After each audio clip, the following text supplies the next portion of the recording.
Schulz Mercedes-Benz 190 500 SE V8 is the exact designation to this beautiful mark.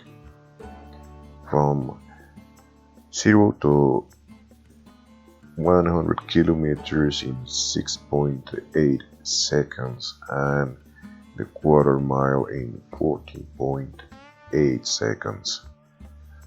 405 Nm torque with 231 horsepower with 5-liter in displacement bonnet made of fiberglass and a speedometer up to 300 kilometers in 4 hours. Okay, so this car has been made by Schulz, a w201 Mercedes-Benz, absolutely beautiful mark.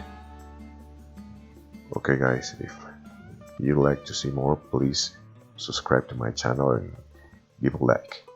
Thank you and bye bye.